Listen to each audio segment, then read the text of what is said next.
Buenas.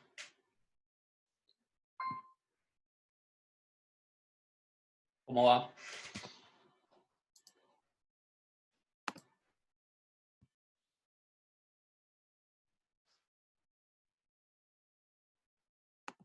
Bueno, ¿cómo los trata la materia?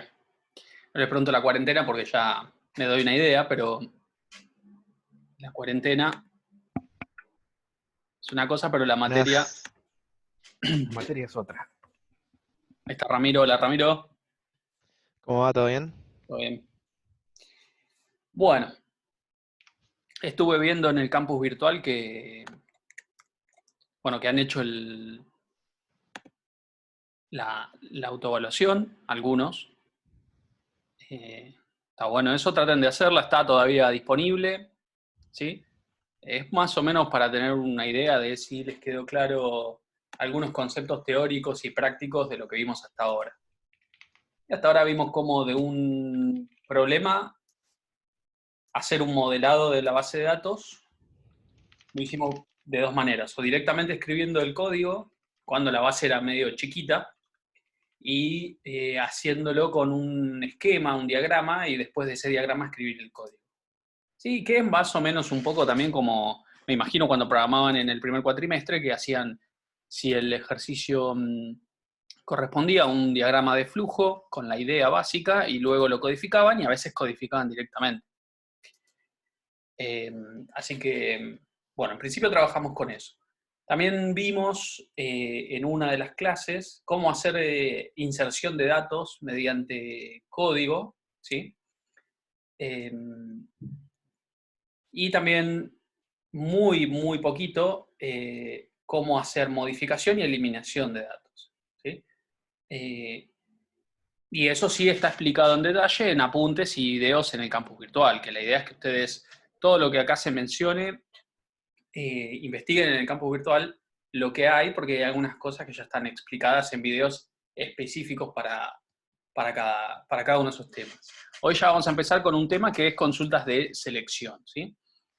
Y para eso, entonces, yo voy a entrar a GitHub Desktop y voy a hacer push a unos documentos, unos archivos,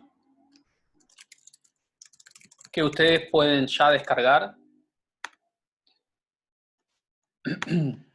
Bueno, ahí es el push. Bien. Así que, mientras tanto, si quieren, pueden descargar. De la clase 3 se descargan el archivo que dice, ya les digo, base.sql, si no me equivoco. Ah, no, se llama Bookworm, porque así se llama como el proyecto.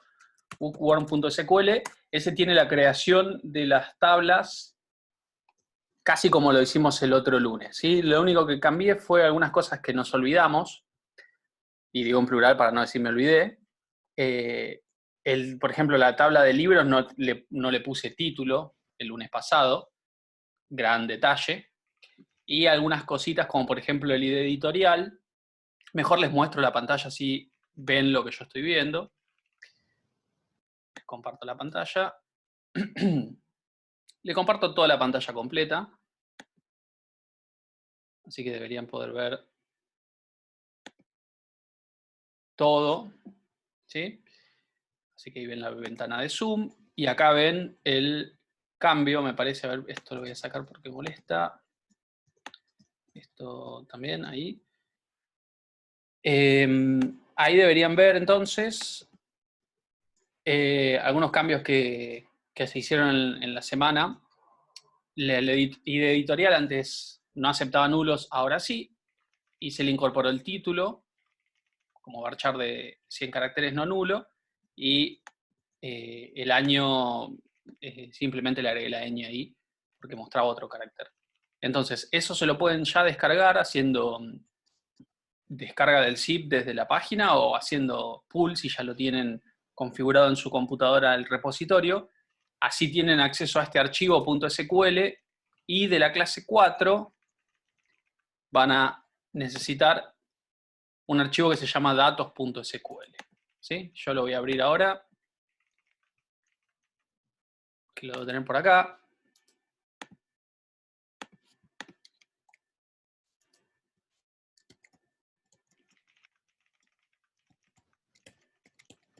Acá yo estoy entonces viendo este archivo, bookworm.sql, tiene el código de la base de datos, ahí tienen los DER si los necesitan, y en la clase 4, que es la de hoy, tenemos datos.sql, lo van a necesitar para hacer todos los inserts de forma automática en la base, consultas.sql, que es un archivo de texto que contiene lo mismo que este PDF, que es con el que vamos a trabajar, que también lo tienen ahí, ¿sí? Lo tienen ahí mismo.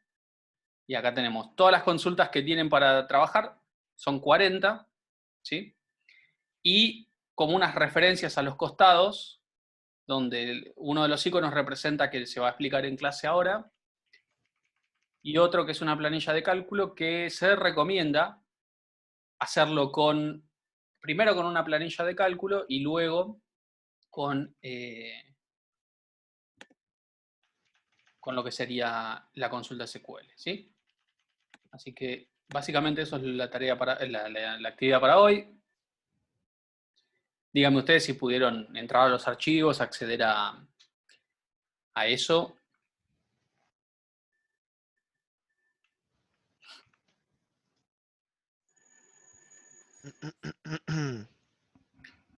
¿Cómo descargas el proyecto? Podés entrar al repositorio, que ahí Ramiro puso el link, así que le voy a hacer clic directamente. Y de este botón que dice clonar o descargar, podés descargar como zip y descargar todo. Después lo descomprimís y ahí tenés cada uno de los archivos, ¿sí? De esa forma, o si van a la carpetita, pueden descargar el archivo directamente. Ahí fíjate en... Claro, si por ejemplo vamos a la clase 4, pueden descargar cada uno de los archivos de forma individual.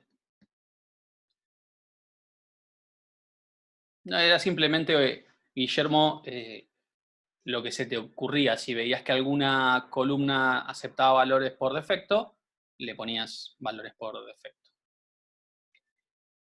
Clonarlo con Git. Bueno, lo que puedo hacer, ahora no, porque la idea es trabajar con consulta de selección, subirles un video que hicimos con el profesor de laboratorio 2, donde mostramos cómo trabajar con la herramienta Git y les puede llegar a ser de utilidad. Si no, lo que puedo hacer es descargarlo y subirlo por el chat y se lo descargan acá más rápido. Así que lo que voy a hacer es venir acá y pasarles datos y consultas y el PDF. Pensé que me lo iba a dejar. Hacer drop, Sí, drag and drop. parece que no. A ver, de a uno. Bookworm también capaz que le sirve.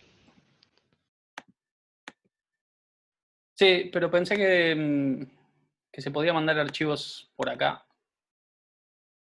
Pero se ve que no. A ver, el PDF solo. No. A ver, probo Bueno, yo. lo que voy a hacer es comprimir todos los archivos y subirlos al campo virtual, ¿sí? Así que voy a copiar esto, por ejemplo, en el escritorio. Y también el que crea la base de datos, que está en la clase anterior.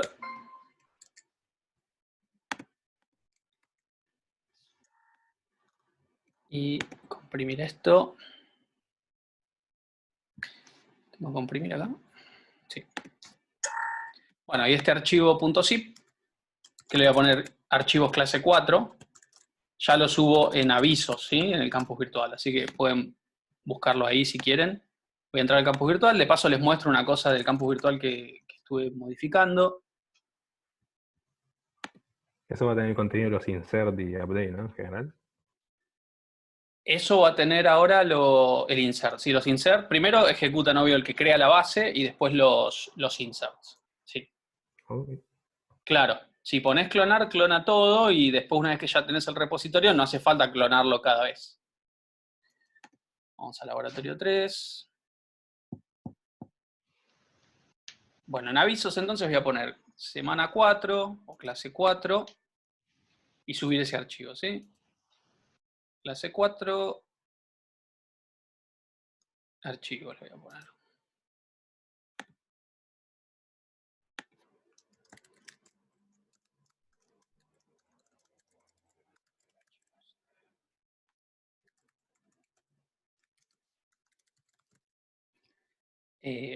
Tampoco hace falta que tengan esto sí o sí para trabajar hoy, pero es mejor si lo tienen. Pero si no lo pueden hacer funcionar o no tienen el SQL Server, con ver y entender lo que hagamos hoy también va a ser suficiente y útil. Después ustedes lo practican, obviamente.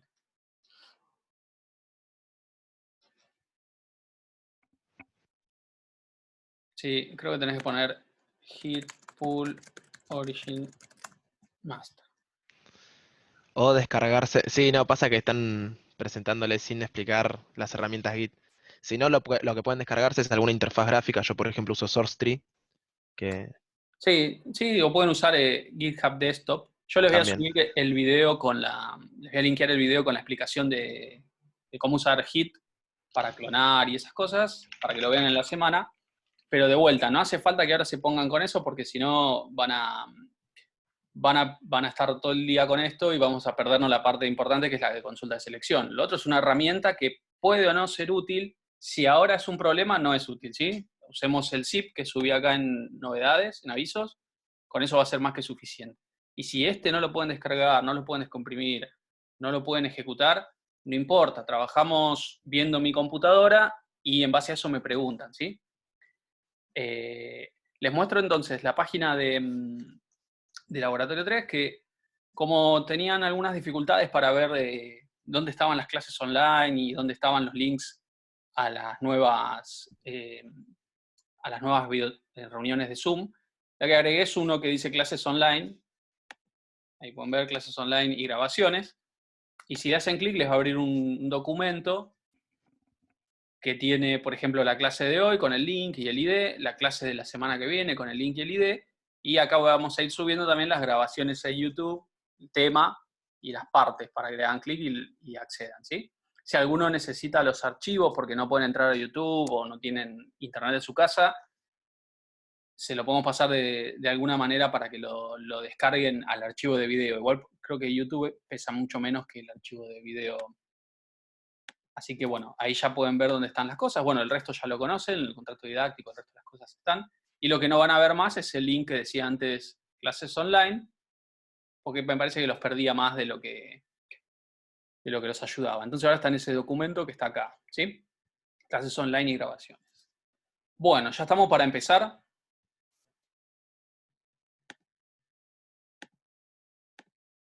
Yo me fijo en el chat a ver qué me dicen, ¿sí? Bueno, yo, porque últimamente no importa, Carlos, no te das problema. Vemos lo que voy proyectando acá. En el break, si quieren, pueden probar de ejecutar los archivos y si no, lo hacen en la semana, porque nosotros vamos a resolver ahora un conjunto de consultas de las 40. No vamos a resolver las 40, obviamente, y a ustedes les van a quedar varias consultas para resolver, y ahí sí practican, ¿sí? Entonces, lo primero que iba a hacer es mostrarles, esperen que corro esto, no sé si lo puedo ocultar, sí. Igualmente nosotros no lo vemos, es invisible, ¿eh? Ah, Vos lo genial, ves nomás. listo, perfecto. Pues igual me volvió loco un poco, pero ¿el chat tampoco lo ven ahora? No, nada de Zoom. Nada de Zoom, perfecto, buen dato. Bueno, entonces estarán viendo arriba que yo tengo una especie de como de ballena acá, en los iconos al lado de Dropbox, ¿sí? Eso es Docker. No, arriba. ¿Sí? Eso es Docker, ¿sí? Es una aplicación que, les soy sincero, no la sé usar en detalle, lo estuve practicando ahora para Laboratorio 3, y la idea de esta aplicación lo que hace es, les permite correr sistemas operativos o herramientas de un sistema operativo de forma virtual en otro sistema operativo. No es como VirtualBox que me corría, por ejemplo, todo el Windows 10. yo lo que puedo hacer es con esto correr solo el el SQL Server, ¿sí? No todo el sistema operativo, lo cual hace que en memoria sea mucho menor, ¿sí? Sí, más Entonces yo ligero. voy a abrir el dashboard, que por ahora lo único que tengo es un solo server, ¿sí? Que es este SQL Server Demo, que es una instancia de SQL Server, la última versión que se puede descargar de Microsoft, ¿sí? Entonces yo lo que voy a dar ahora, porque está apagado, es Play, y en teoría yo desde el Visual Studio de Mac debería poder conectarme a esto. Si no, pongo pausa al video un rato, abro Windows 10, como siempre, y uso Windows 10, ¿sí? No es un problema. Pero vamos a ver si funciona esto. Así que si no funciona, paciencia, ¿sí? Entonces, ya aprendí lo que sería el server y voy a abrir el Visual Studio Code, ¿sí? Entonces, abro el Visual Studio Code y aquí lo que voy a hacer es, primero, ver que tengo en el servidor, porque lo estoy usando, así que voy a tratar de que conecte esto. Bien, dice SQL Demo, aunque tiene un puntito rojo que no me gusta. Tendría que tener uno verde. Ahí puso verde, bueno. Listo, en bases de datos tenemos ya la bookworm, ¿sí? Que yo la voy a borrar ahora. La voy a borrar. No tiene botón derecho borrar, obviamente. Voy a crear una nueva consulta y vamos a ejecutar el código para borrarla a la base, ¿sí? Por las dudas pongo un use master.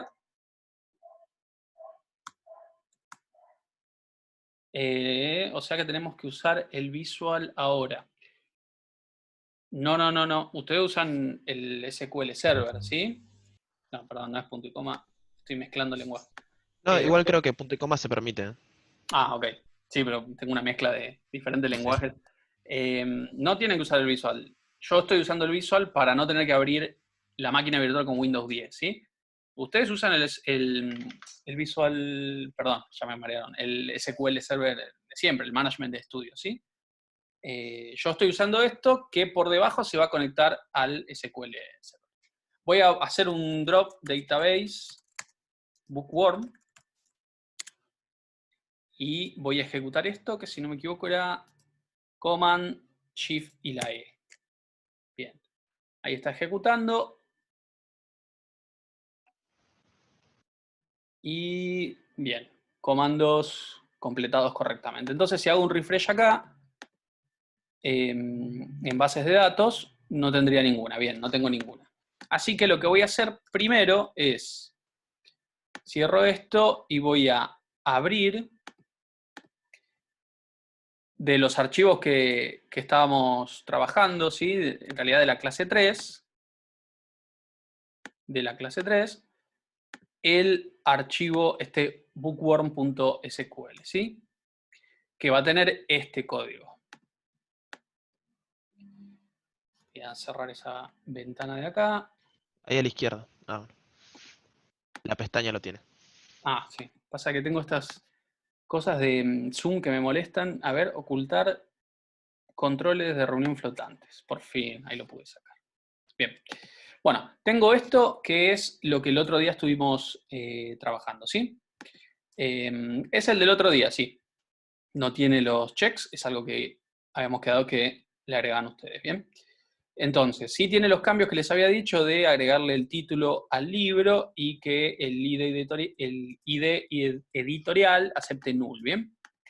Entonces, voy a ejecutar esto en la base de datos, en el servidor SQL Demo, a ver si me lo permite. Ejecuto, me pide qué servidor, elijo SQL Demo, y acá al costado me va a aparecer si acepta los valores o no. Bien. Ahí me tomo todos los comandos, ¿sí?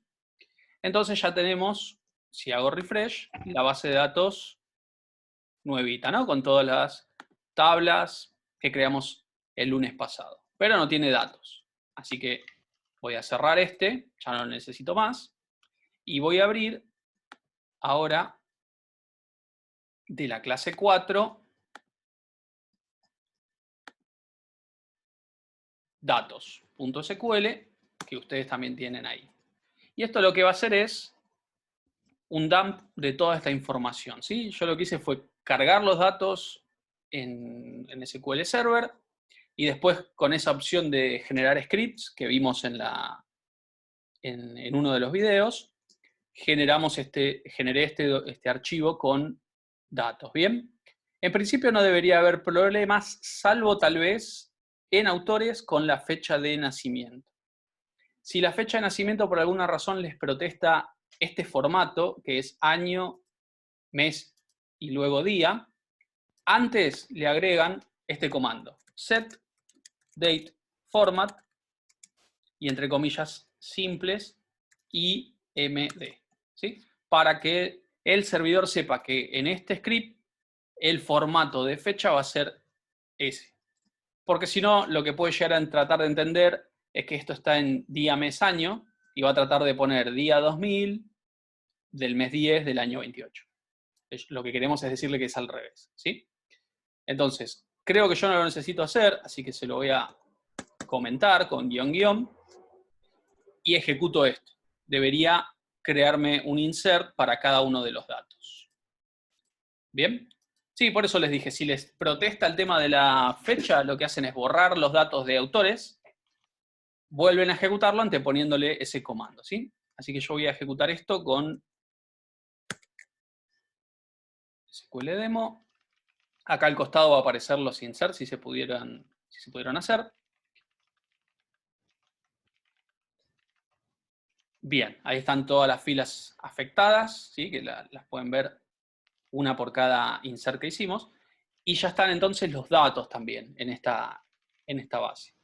Así que lo que tenemos ahora es la base y con algunos datos en algunas tablas, no todas, ¿sí? Bueno, cierro esto, no grabo porque no me interesa grabar, y ahora yo voy a crear una nueva consulta, ¿sí? Que ustedes lo hacen desde el botón Nueva Consulta del SQL Server. DBO es como un prefijo, como un acrónimo de Database Owner, que sería como el dueño de la base de datos. Sí, casi. DBO es como un usuario, como un perfil, como también lo es SA, que es System Administrator. ¿Sí? Bueno, entonces ya tenemos la base creada, los datos creados. Vamos a poner use bookworm. Y vamos a ver unas consultas muy sencillas, ¿sí?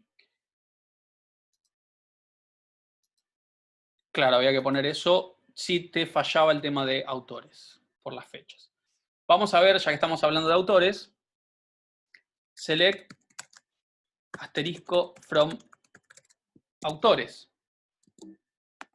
y ver qué hace este comando.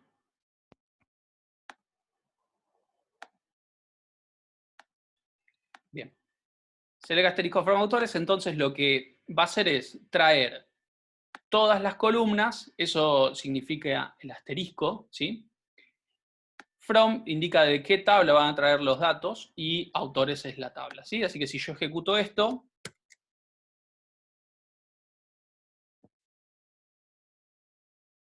bueno, igual está tardando más que con Windows, ahí está. Me trae los listados, el listado de todos los autores. Voy a pasar esto abajo si puedo, porque se va a ver mejor. Ahí.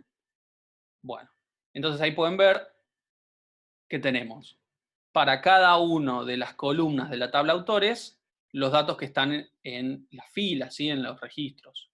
Y podemos ver, bueno, el ID país, apellidos, nombres, el sexo y la fecha de nacimiento. ¿Bien?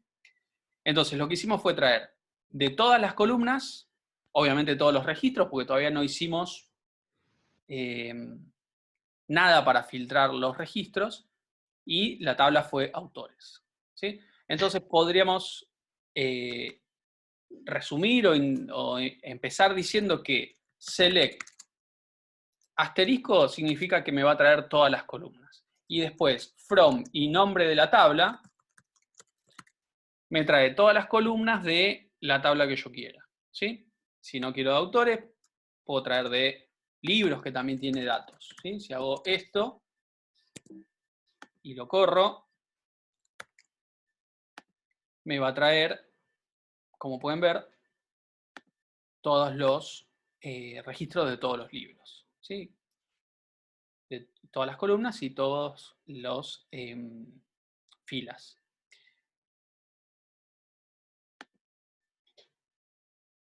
Claro, y ahí les aclara Ramiro que sería como de todas las columnas. Yo también lo que puedo hacer es traer algunas columnas, no todas, ¿sí? Entonces, en lugar de poner asterisco, elijo a partir del nombre de columna cuáles son las que quiero que traiga, ¿sí?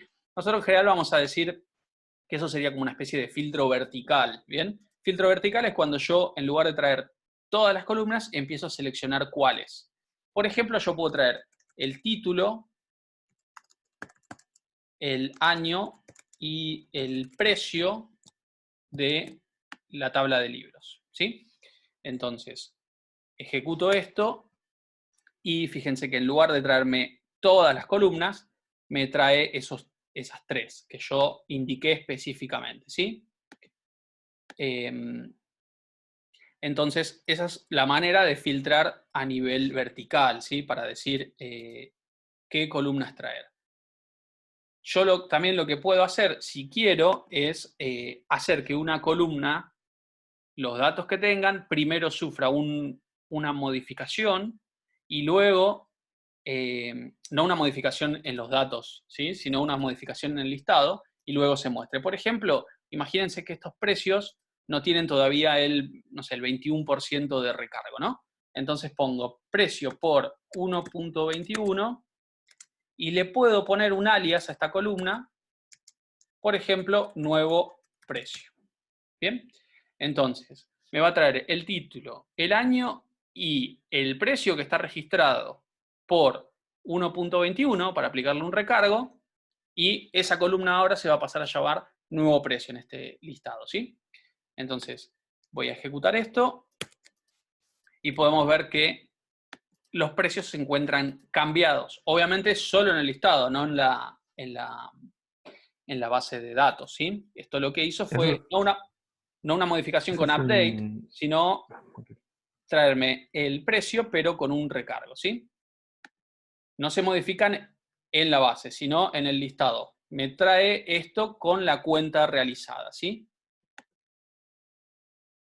Y fíjense entonces cómo es la sintaxis para especificar cuáles son cada una de las columnas que yo quiero traer, de la tabla que quiero traer, cómo hacer para aplicar una modificación, por ejemplo, en este caso un producto, una multiplicación, y que si quiero le puedo poner un nuevo nombre a la columna, la puedo renombrar.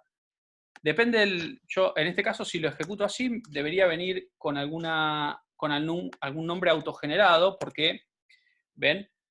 Me dice sin nombre de columna, porque cuando yo traigo precio por 1,21, ya no es más la columna precio, sino que es una nueva que genero en este set de datos. Entonces, si no le pongo un nombre, me viene sin nombre, ¿bien? Claro, sería como precio con IVA. Le podría poner precio IVA, por ejemplo. Le pongo as. Si no le ponemos as, también te lo toma, pero por una cuestión de semántica, está bueno que le pongamos la palabra as, como para que sepamos que le estamos renombrando, ¿sí?, a la columna su nombre, ¿sí? Y no hace falta que sea yo a esta columna título. Si quiero, por alguna razón, quiero que la columna se llame, en vez de título, nombre, puedo venir acá y ponerle nombre. Y puedo venir acá año y por ahí me está haciendo problemas la ñ en algún lenguaje de programación. Puedo venir acá y renombrarla como año con i. Entonces, si ejecuto, todo el set de datos me viene con el nombre de columna cambiado, pero no impacta en la base, sino en el set que está en memoria, ¿sí? En este dataset que está en memoria. ¿Se va entendiendo También entonces? puede pasar que el alias que están queriendo poner o el nombre de la columna sea una palabra reservada del sistema de base de datos Claro. y se tenga que poner entre corchetes. Sí, por ejemplo, name seguramente es una palabra reservada, ¿sí? Entonces lo que hacemos es, como dijo Ramiro, ponemos entre corchetes esto. y me lo dejaría usar como nombre de columna. ¿Sí? Si yo quisiera, por ejemplo, que la columna por alguna razón se llame select, porque, no sé, tengo ganas de que se llame select. Y select es una palabra reservada, entonces entre corchetes lo puedo poner, ¿sí? Y me lo va a permitir. ¿Bien? Si yo quisiera que tenga un espacio, si bien no es recomendado, podría hacerlo también. Yo ahora le saco los alias a todos, menos a precio IVA. E imagínense que yo quiero que la columna se llame precio con IVA y con los espacios, ¿sí? Entonces, puedo ponerle par de corchetes y esto me habilita la posibilidad de ponerle espacios, por ejemplo, ¿sí? Que igual no es lo mejor, qué sé yo, para evitar problemas siempre conviene poner, no sé, guiones bajos o todo junto, pero fíjense que se puede, ¿bien? Bueno, hasta acá, ¿cómo vienen?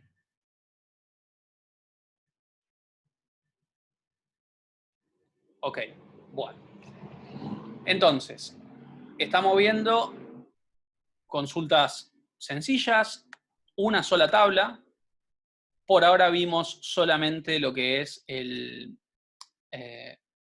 filtro vertical, es decir, en lugar de traer todas las columnas, traer algunas, ¿sí?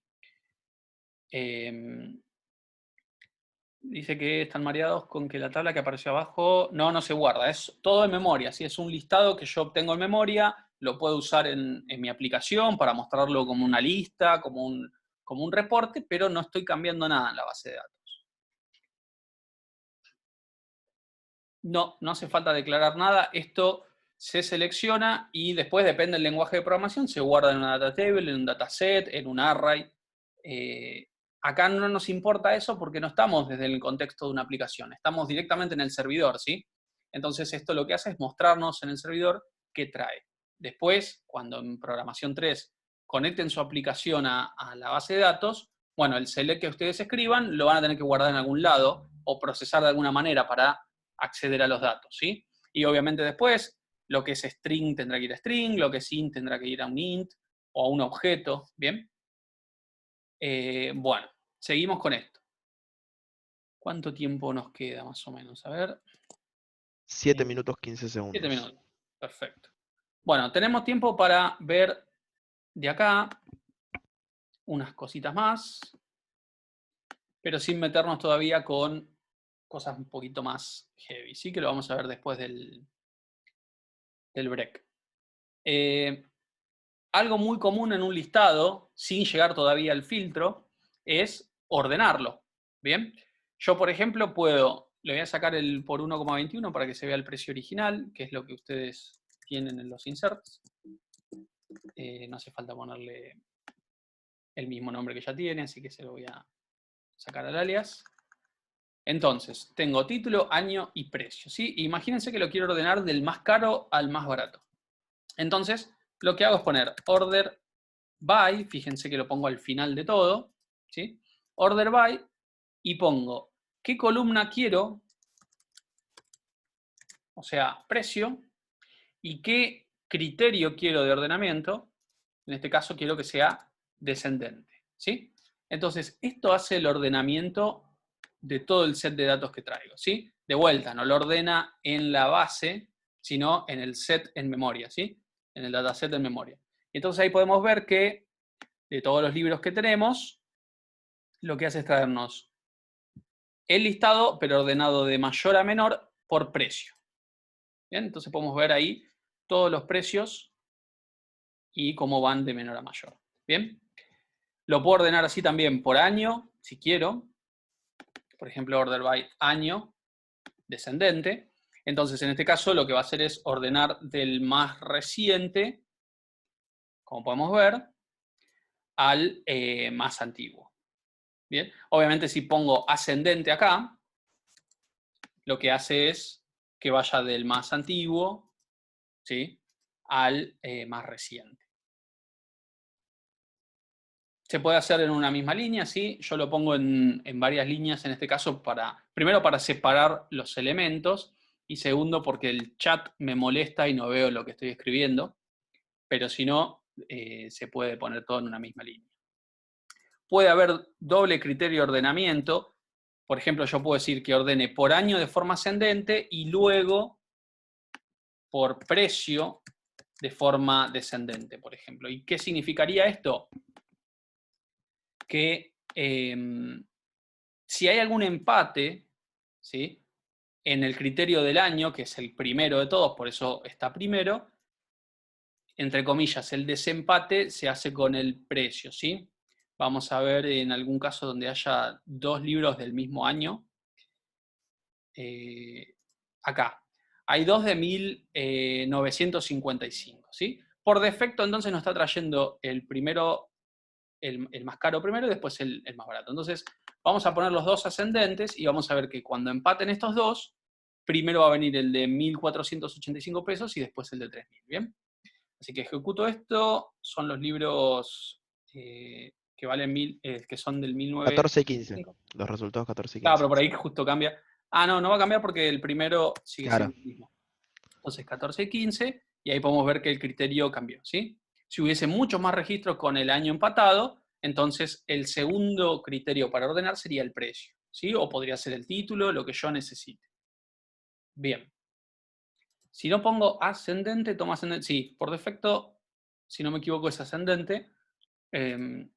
Pero también, por una cuestión de semántica, conviene poner ascendente como para que visualmente nosotros nos demos cuenta que está ordenando de forma ascendente, ¿sí? Así que podemos ver que ordenar es una pavada comparado con lo que sería hacer esto en C++, por ejemplo. Imagínense una función en C++ que ordene esta lista de datos y si hay empate ordene por un segundo criterio, ¿sí?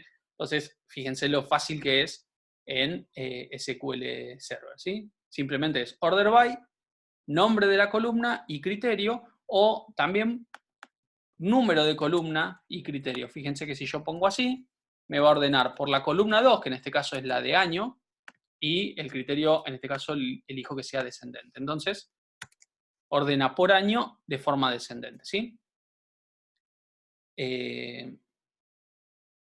Bueno. ¿Qué otra cosa podemos hacer? Podemos filtrar ahora las filas, pero no con una condición específica, sino como para rankear, en este caso, los 3 libros más recientes que tenemos, ¿sí? Entonces, para decir los 3 libros más recientes que tenemos, primero ordenamos por año de forma descendente, como está así, y luego usamos un modificador que se llama top, ¿sí? Con top yo lo que puedo hacer es traer un conjunto de filas, por ejemplo, top 3 me traería los 3 libros más recientes que tengamos. Más reciente, ¿por qué? Porque estoy ordenando por año, ¿bien? Y del conjunto de datos que traigo, me traigo el título, el año y el precio, ¿sí? Si ejecuto esto, podemos ver que me trae los 3 más recientes que hay, ¿sí? Uno del 2020, 2019 y 2018, ¿sí? Obviamente si pongo top 1 me trae el primero y así. Bien, creo que ya estamos llegando al tiempo, ¿no? Sí, queda un minuto. Bueno. Entonces, luego seguimos con el tema del top, ¿bien? Pero básicamente lo que me permite a mí es hacer una especie de ranqueo, traer los más antiguos, los más caros, los de mejor nota, los de mejor calificación, el criterio que yo necesite. Por ejemplo, si quiero transformar esto en los 5 libros más baratos, lo único que hago es cambiar el número de top por 5, número de top por 5, y ahora, para que sean los más baratos, ¿qué tendría que poner? Quiero ordenar, claro, por precio, y el ordenamiento va a ser ascendente, para que vaya del más barato al más caro, ¿sí? Entonces, si ejecuto esto, estos son los 5 libros más baratos que hay. Uno de 33 pesos, 115, y el último de la lista a 172 pesos, ¿sí? Entonces, con esto yo puedo hacer listados que ordenen, ¿sí? Y después, además que ordenen, que ranqueen, ¿sí? Con order by para ordenar y con top para rankear, ¿sí? Bueno, corto acá y seguimos en 10 minutos, ¿bien? Mismo link, mismo ID. Nos vemos.